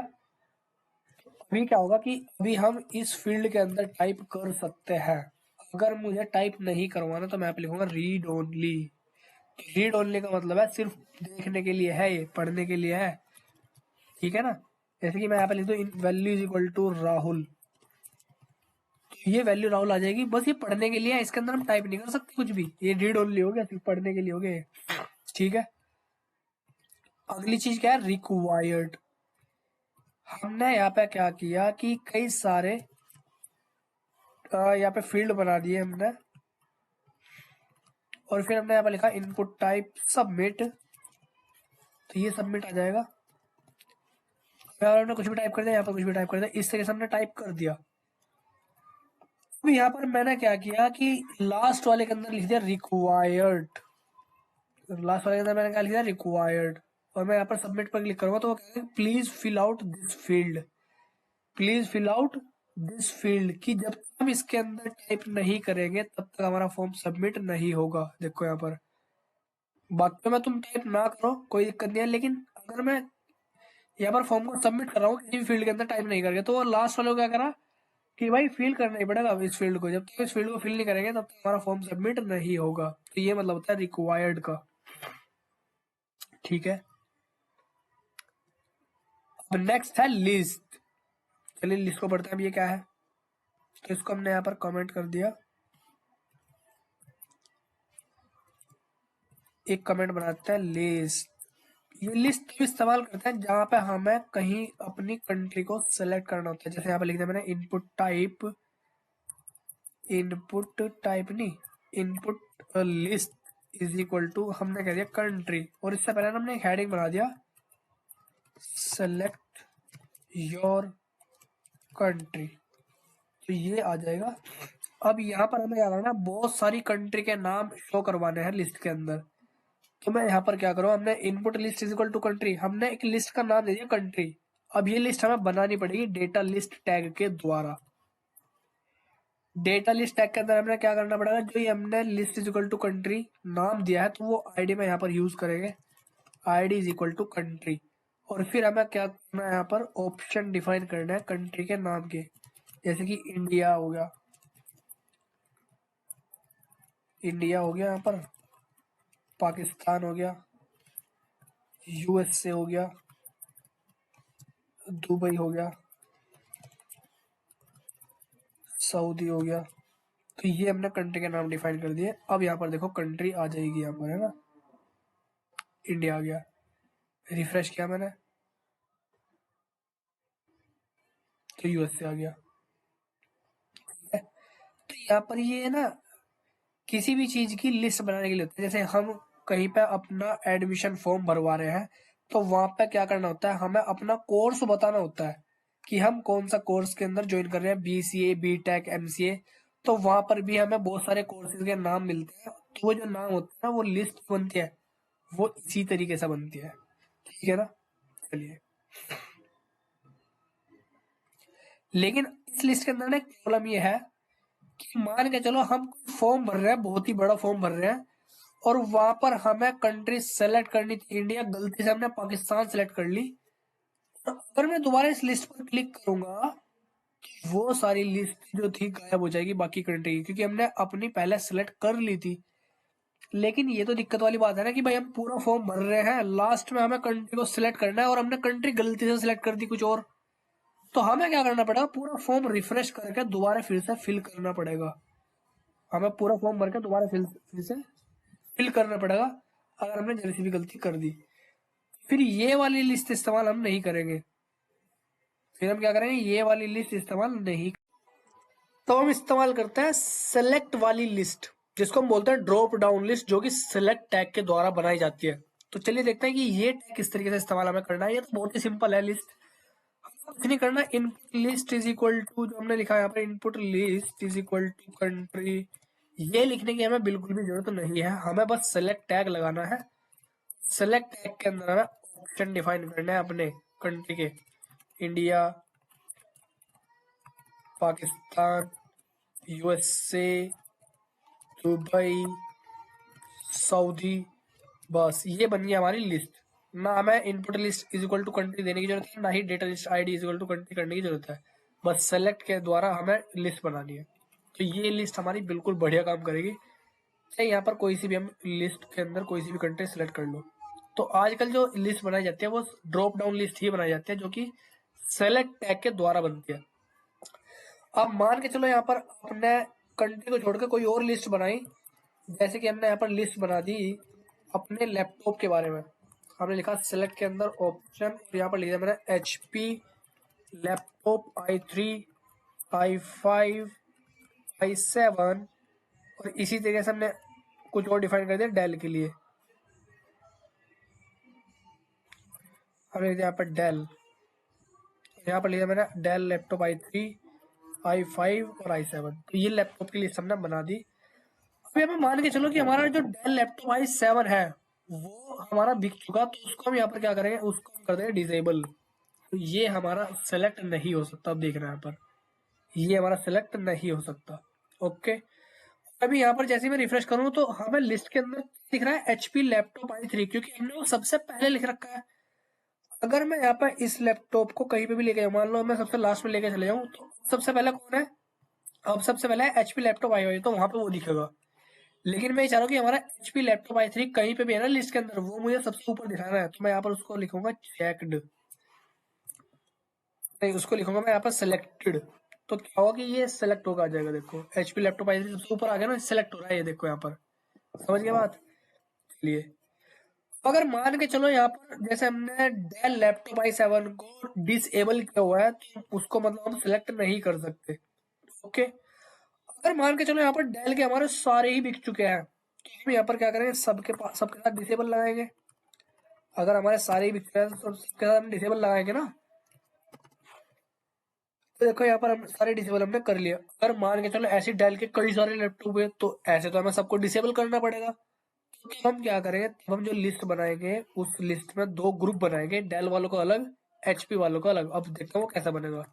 सबसे पहले हमने सेलेक्ट टैग लगाया, उसके बाद हमने ऑप्शन डिफाइन करे यहाँ पर कि HP laptop i3, i5, i7। फिर हमने यहाँ पर एक और ऑप्शन बनाया, Dell laptop i3, i5, i7, i3, i5, i7। तो ये लिस्ट हमने बना ली। देखो यहाँ पर, अब हमें अगर डेल के सारे डिसेबल करवाने हैं तो सबको अलग अलग ना करके हम क्या करेंगे, यहाँ पर HP वालों का एक अलग ग्रुप बना देंगे OPT ग्रुप के द्वारा। OPT ग्रुप टैग लगाओ, उसके अंदर ये सारे आइटम डाल दो। और इसी तरीके से ये तीन ऑप्शन है, ये तीन ऑप्शन अलग OPT ग्रुप में डाल दो। OPT ग्रुप मतलब होता है ऑप्शन ग्रुप। तो देखो यहाँ पर HP वालों का एक ग्रुप बन गया और डेल वालों का अलग ग्रुप बन गया। इन दोनों को लेबल भी दे देंगे। यहाँ पर हम लेबल दे देंगे HP लैपटॉप, HP लैपटॉप्स, और यहाँ पर हम एक लेबल दे देंगे डेल लैपटॉप्स। ठीक है जी। अब देखो यहाँ पर अलग अलग ग्रुप बनेंगे, मिलेंगे, दिखेंगे यहाँ पर हमें। देखो दिख रहा है ना, ये देखो यहाँ पर डेल लैपटॉप्स आ रहा है, HP लैपटॉप्स क्यों नहीं आ रहा। अच्छा, लेबल की स्पेलिंग हमने गलत कर दी, तो यहाँ पर लिखो लेबल। तो देखो यहाँ पर दो ग्रुप बने हुए हैं, एक HP का और एक डेल का। जिसको भी हमें यहाँ पर डिसेबल करवाना है उसके ग्रुप के अंदर हम डिसेबल लिख देंगे। जैसे मान के चलो यहाँ पर डेल को करवाना था ना, मैं तो डेल के अंदर हम लिखेंगे डिसेबल्ड। तो देखो यहाँ पर पूरा ग्रुप हमारा डिसेबल हो जाएगा। तो सारे एक साथ हमने करवा दिए। सबके अंदर अलग अलग लिखने से बेटर है कि इनका ग्रुप बनाओ और ग्रुप को ही डिसेबल कर दो। अगर मैं ये डिसेबल यहाँ पर लगा दूं तो ये वाला ग्रुप हमारा डिसेबल हो जाएगा। ठीक है, देखना यहाँ पर HP वाला डिसेबल हो गया। तो ये थी हमारी ड्रॉप डाउन लिस्ट। उसके बाद आता है हमारा text area tag. Text area tag defines multi line text input control. अगर हमें एक बड़ा सा बॉक्स डिफाइन करना है जिसके अंदर हमें मान लो एड्रेस लिखना है या कोई मैसेज टाइप करना है, तो तब हम इनपुट टाइप टेक्स्ट नहीं लगाएंगे। जैसे मान लो इनपुट टाइप हमने टेक्स्ट लगा दिया, तो इससे क्या होगा, एक छोटा सा बॉक्स बन कर रहा है। मान लो हमें यहाँ पे एड्रेस टाइप करना हो, तो इसमें तो इतने इसमें तो आएगा ही ना एड्रेस, तो हम यहाँ पर क्या करेंगे, हम लगाएंगे text area tag. Text area tag का काम होता है multi line text area define करना। देखो यहाँ पर कितनी लाइन आ रही है, और ये लाइन हम और भी बढ़ा सकते हैं। कैसे, अभी देखो यहाँ पर 2 ही लाइन दिखाई दे रही है, तो 2 लाइन में हम कंटेंट देख सकते हैं अपना। तीसरी लाइन में स्क्रोलिंग आनी शुरू हो जाएगी, फिर चौथी लाइन में इस तरीके से। तो ये बॉक्स और भी हम बड़ा कर सकते हैं। कैसे, यहाँ पर लगाओ रोज, रो मतलब हॉरिजॉन्टली। देखो यहाँ पे 5 रो आ जाएगी, है ना। रो के बारे में सबको पता ही है आपको। इसी तरीके से होता है कॉल्स एट्रीब्यूट। कॉल्स मतलब कॉलम, मैंने कह दिया 20 कॉलम, तो देखो ये 20 ही होंगे, है ना। 50 कर दो इनको, तो देखो बढ़ गया। इसी ये 5 रो आ गई इसके अंदर और 50 कॉलम आ गए। तो टेक्स्ट एरिया का काम होता है multi line text area define करना। और इसका यूज हम कहाँ पर करते हैं, जैसे मान लो यहाँ पर हमें कोई एड्रेस टाइप करना हो किसी भी चीज का, जैसे मान लो यहाँ पर हमने लिख दिया महावीर चौक, या यहाँ पर हमने लिख दिया great programming at Muzaffarnagar. Great programming हमने कह दिया इंस्टीट्यूट, ओके। फिर हमने लिख दिया यहाँ पर यूपी 12, फिर 25। इस तरीके से हमने कोई भी एड्रेस लिख दिया। तो अगर हमें मल्टीपल लाइंस के अंदर अपना कुछ भी शो करवाना है, तो वहां पर हम टेक्स्ट एरिया टैग का इस्तेमाल करेंगे। चलिए, अब नेक्स्ट हम बात करते हैं आई फ्रेम के बारे में। आई फ्रेम टैग के बारे में बात करते हैं हम यहाँ पर। Iframe tag is used to add website inside website. जो आई फ्रेम टैग होता है ना, ये फॉर्म का पार्ट नहीं है। फॉर्म तो हमारा खत्म हो चुका, फॉर्म हमारा कंप्लीट हो चुका।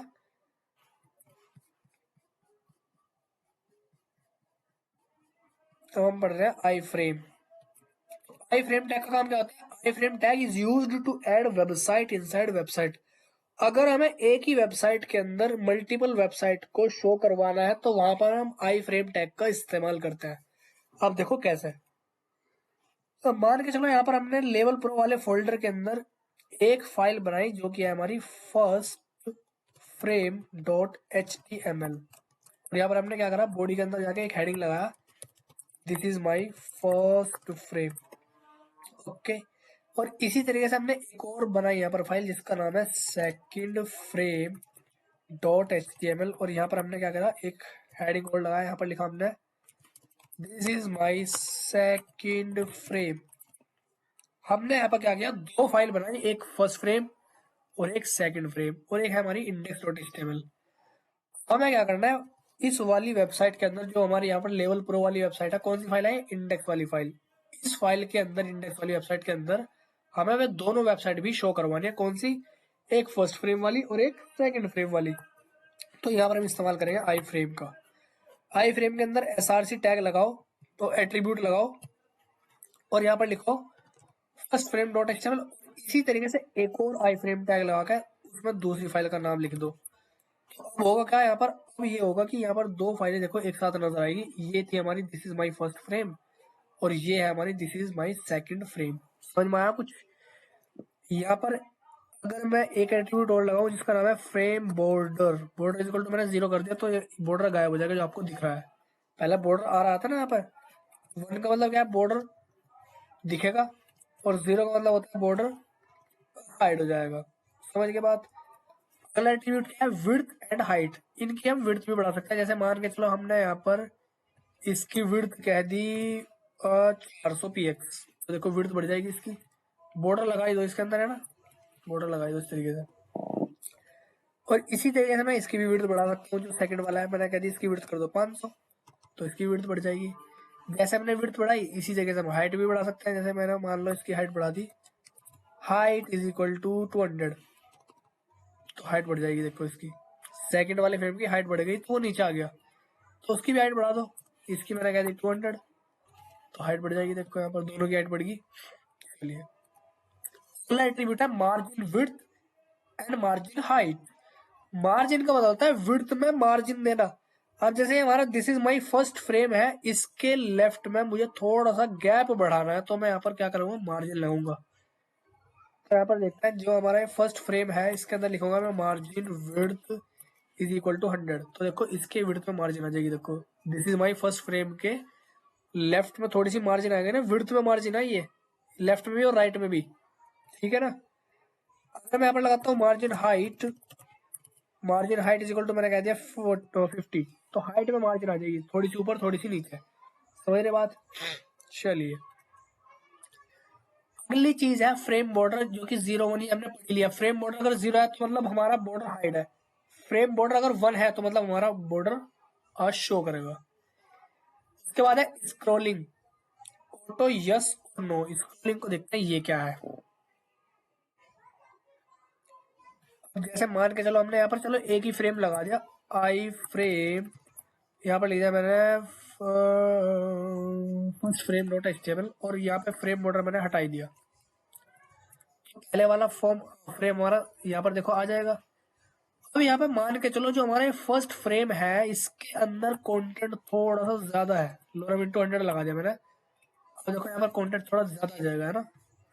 अब हमें स्क्रॉल करना पड़ रहा है। अगर मैं यहाँ पर आ करके इंडेक्स डॉट एचटीएमएल में यहाँ पर लगा दूं एक attribute scrolling is equal to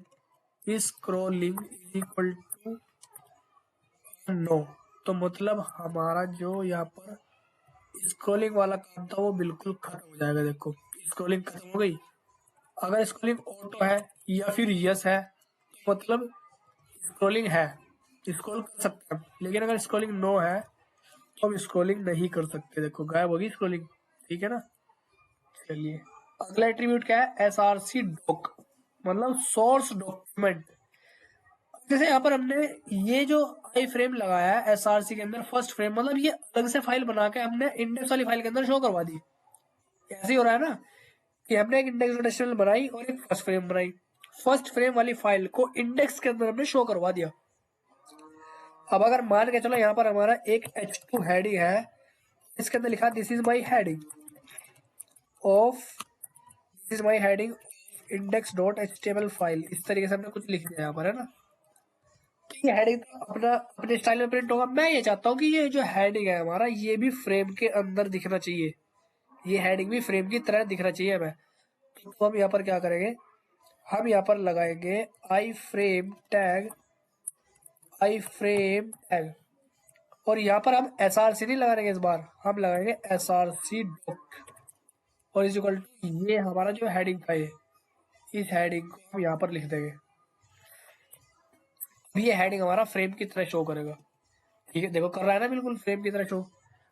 अगर हमें अपनी ही फाइल के अंदर के कंटेंट को फ्रेम की तरह दिखाना है तो तब हम वहां पे एसआरसी की जगह पे एसआरसी डॉक इस्तेमाल करेंगे। अगर हमें अपने ही फाइल के कंटेंट को फ्रेम की तरह दिखाना है तो हम वहां पर क्या इस्तेमाल करेंगे, एसआरसी डॉक। समझ में आई बात। चलिए ये था हमारा आई फ्रेम टैग, ये एग्जाम्पल सेलेक्ट टैग का है जो मैंने आपको बता ही दिया। उसके बाद है HTML एंटिटीज। HTML एंटिटी का काम होता है ये एक टेक्स्ट होता है, पीस ऑफ टेक्स्ट। जो हमारा HTML एंटिटी होती है वो टेक्स्ट का ही पार्ट होती है, और जो स्टार्ट होती है एम्परसेंड सिंबल के साथ और एंड होती है सेमीकोलन वाले सिंबल के साथ। और इनका काम होता है किसी सिंबल को रिप्रेजेंट करना, या कह सकता है कि किसी कैरेक्टर को रिप्रेजेंट करना। एंटाइटी का काम होता है किसी कैरेक्टर को रिप्रेजेंट करना या फिर सिंबल को रिप्रेजेंट करना। ये है वे entity, and AMP, and LT, and GT, and trade, and copy, and REG और एंड डिग्री, ये सब हमारी क्या है, एंटाइटी है। इनको यूज करते चलिए, है ना। तो मैंने यहाँ पे एक हेडिंग बनाया HTML एंटाइटीज। हाँ तो यहाँ पर शो करेगा HTML एंटाइटीज। यहाँ पर हमने क्या किया कि हमने एक एंटिटी लिखी एंड AMP सेमीकोलन। AMP का मतलब होता है एम्परसेंड, जिससे कि एंड का सिंबल बनकर आ जाएगा। देखो आ गया ना। अगली एंटिटी क्या है, एंड LT। मतलब लेस देन, अगर मैं LT लिखूं यहाँ पर एंड LT सेमीकोलन तो लेस देन आ जाएगा यहाँ पर। देखो इसी तरीके से अगर मैं लिखूं यहाँ पर एंड GT सेमीकोलन तो ग्रेटर देन आ जाएगा। देखो यहाँ पर आ गया। अब आपके दिमाग में ये क्वेश्चन आ रहा होगा कि ये जो हमने लेस देन और ग्रेटर देन लगाए हैं ये तो हम कीबोर्ड से भी लगा सकते हैं, इनमें क्या बड़ी बात है। ये है नहीं यहाँ पर कीबोर्ड के अंदर, ये लगा दो यहाँ पर लेस देन ग्रेटर देन, तो ये आ जाएगा देखो बिल्कुल। अब एलटी एंटिटी हमने क्यों यूज करी, जीटी वाली एंटिटी क्यों यूज करी, उसको समझो क्यों यूज करी हमने। ये लाइन हमने कमेंट कर दी, हमने यहाँ पर एक हेडिंग लगाया H2, दिस इज हेडिंग, ये हमने इस तरीके से लगा दिया है ना, हेडिंग आ जाएगी यहाँ पर। अब ये जो H2 है यहाँ पर ये अपना काम कर रहा है, ये H2 यहाँ पर हमने अपना काम करवा दिया इससे। ये जो लेस देन हमने यहाँ पर लगाया है, अगर मैं इसको एंड एल टी सेमीकोलन के द्वारा लिख दूं और इस ग्रेटर देन को एंड जी टी सेमीकोलन के द्वारा लिख दूं, इसी तरीके से यहाँ पर इसके अंदर लिखा हमने एंड एल टी सेमीकोलन और यहाँ पर लिखा हमने एंड जी टी सेमीकोलन। अब ये जो H2 टैग है वो अपना काम नहीं करने का, ये H2 tag as it is हमारी वेबसाइट के अंदर शो करेगा। देखो यहाँ पर ये H2 टैग यहाँ पर हमने बिल्कुल ऐसे करवा दिया। तो अगर हमें किसी टैग को बिल्कुल एज इट इज वेबसाइट के अंदर दिखाना है तो तब हम वहां पे एंटाइटीज का इस्तेमाल करेंगे, ना कि less than greater than normal तरीके से। समझ रहे बात। चलिए अब अगली चीज क्या है, एंड ट्रेड। ट्रेड मार्क का सिंबल लाने के लिए होता है एंड ट्रेड, देखो ये यहाँ पर आ जाएगा एंड ट्रेड। समझिए बात। एक होता है एंड REG रजिस्टर्ड वाला सिंबल जो होता है ना वो आ जाएगा। एक होता है एंड कॉपी, जो कि मैंने आपको पहले भी बताया था, कॉपी राइट वाला सिंबल जो होता है वो इसके आता है एंड कॉपी के थ्रू। अगली चीज है एंड डैग। एंड डैग, डैग मतलब होता है डिग्री। जब हमें टेम्परेचर को शो करवाना था, जैसे मैंने डैग से पहले यहाँ पर लिख दिया 45, तो ये 45 डिग्री बनकर आ जाएगा, तो यहाँ पर यूज होता है टेम्परेचर को शो करवाने के लिए। अगली चीज क्या है NBSP। NBSP फुल फॉर्म है नॉन ब्रेकिंग स्पेस। इसको समझिए क्या है। अब जैसे मान के चलो हमने यहाँ पे लिख दिया ग्रेट प्रोग्रामिंग, ग्रेट प्रोग्रामिंग, क्या ग्रेट प्रोग्रामिंग। अगर मैं ग्रेट प्रोग्रामिंग के बीच में चाहे कितने भी गैप दे दूं, ब्राउजर इस गैप को ना इग्नोर करता है। देखो ब्राउजर क्या करता है, एक्स्ट्रा स्पेसिस को इग्नोर करता है। यहाँ पर तो एक भी गैप नहीं आ रहा ना, तो अगर हमें इतना ही गैप चाहिए तो हम यहाँ पर क्या करेंगे, हम एंटिटी का इस्तेमाल करेंगे एंड NBSP सेमीकोलन, तो एक गैप आ जाएगा। देखो हल्का सा गैप आया। अगर मैं एक और गैप लगाऊं तो थोड़ा और हल्का गैप आ जाएगा। तो ऐसे तो हमें बहुत सारे लगाने पड़ेंगे। देखो यहाँ पर कितने सारे लगाने पड़ेंगे। हम ये नहीं लगाएंगे, हम लगाएंगे EMSP। ये भी एंटिटी गैप के लिए होती है, लेकिन ये थोड़ा ज्यादा गैप देती है। देखो एक ही हमारा एंटिटी कितना सारा गैप दे रही है, हमने लिखा एंड EMSP, तो इससे बहुत ज्यादा गैप आता है। देखो एंड EMSP सेमीकोलन। अगर हमें ज्यादा गैप देना है तो हम EMSP का इस्तेमाल करेंगे, अगर हमें थोड़ा कम गैप देना है तो हम यहाँ पर NBSP का इस्तेमाल करेंगे। तो ये थी हमारी HTML की एंटाइटीज के बारे में। अब HTML के अंदर हमारा लास्ट टॉपिक है हमारा block element and inline element. HTML के अंदर हमारा लास्ट टॉपिक होता है ब्लॉक एलिमेंट और इन लाइन एलिमेंट। ये सारे टैग हमने पढ़ लिए और ये इनलाइन वाले टैग भी हमने सारे के सारे पढ़ लिए। बस हमें ये पता करना है कि ब्लॉक एलिमेंट का मतलब क्या है और इनलाइन एलिमेंट का मतलब क्या है। तो ब्लॉक एलिमेंट उस एलिमेंट को बोलते हैं जो पेज पे पूरी विड्थ ऑक्यूपाई करता है, और इनलाइन एलिमेंट उसको बोलते हैं जो पेज पे उतनी ही विड्थ ऑक्यूपाई करता है जितनी कंटेंट की जरूरत है। अब इसका क्या मतलब है, क्या बोल दिया आपने, चलिए इसको समझता है ये क्या है, इसको समझता है ये क्या है। कौन सा टर्म पढ़ रहे हैं इस बार, block and inline element, ठीक है। चलिए जैसे मान के चलो आपने यहाँ पे एक डिव लगाया और इसके अंदर लिखा box 1, यहाँ पे लिखा हमने box 2, यहाँ पे लिखा हमने box 3 और यहाँ पे लिखा हमने box 4। तो ये देखो ये सारी लाइनें अलग अलग लाइन में शो कर रही है, box 1, फिर उसके अगली लाइन में box 2, उसके अगली लाइन में box 3 और उसके अगली लाइन में box 4। अगर मैं यहाँ पर स्पैन लगाता हूँ, हमने यहाँ पर 4 स्पैन लगाए, स्पैन 1, स्पैन 2, स्पैन 3 और स्पैन 4। ये जो स्पैन टैग होता है ना ये एक ही लाइन में काम करता है। देखो स्पैन 1 उसी सेम लाइन में स्पैन 2 आ रहा है, उसी सेम लाइन में स्पैन 3 आ रहा है और उसी सेम लाइन में स्पैन 4 भी आ रहा है। तो जो हमारे टैग होता है ब्लॉक एलिमेंट वो अलग अलग लाइन में शो करेंगे, मतलब पूरी विड्थ है उनकी। बॉक्स 1 की जो विड्थ है ना ब्राउजर की, यहाँ से लेके यहाँ तक एंड तक पूरी विड्थ होगी, यहाँ से लेके पूरी विड्थ है यहाँ तक। ये जो बॉक्स है इसकी भी पूरी विड्थ है यहाँ से यहाँ तक। ये जो स्पैन टैग होता है इनकी ना विड्थ इतनी होती है जितनी कंटेंट की है, बस इतनी विड्थ है इसकी, इसकी इतनी विड्थ है। इसकी इतनी विड्थ है और इसकी इतनी विड्थ है। तो हमें कैसे पता चलेगा कि भाई इनकी इतनी ही विड्थ है क्या? तो इसको इंस्पेक्ट कर लो, राइट क्लिक करके इंस्पेक्ट करो। तो ये एलिमेंट है, ये HTML का कोड है। अब यहाँ पे पहले div पे लेके जाओ, दिखा रहा है कि div 1 इसने बॉक्स 1 सेलेक्ट कर दिया जिसकी विड्थ पूरी है पेज पर, बॉक्स 2 की भी पूरी विड्थ है, बॉक्स 3 की भी पूरी विड्थ है, बॉक्स 4 की भी पूरी विड्थ है। जैसे मैं स्पैन पे लेके जाऊंगा तो देखो स्पैन की कितनी विड्थ है, जितनी कंटेंट की रिक्वायरमेंट है। देखो यहाँ पर, ये देखो यहाँ पर, तो हमारे जो ब्लॉक एलिमेंट होता है वो हमारे पेज पर पूरी विड्थ लेता है, और जो हमारे इनलाइन एलिमेंट होता है वो पेज पे उतनी ही विड्थ ऑक्यूपाई करेंगे जितनी कंटेंट की रिक्वायरमेंट होती है। ठीक है, तो इस लेक्चर के साथ हमने अपनी पूरी HTML को कंप्लीट कर लिया है, और HTML के नोट्स एंड कोड्स ये सब आपको डिस्क्रिप्शन में मिल जाएगा। So now we will meet next time.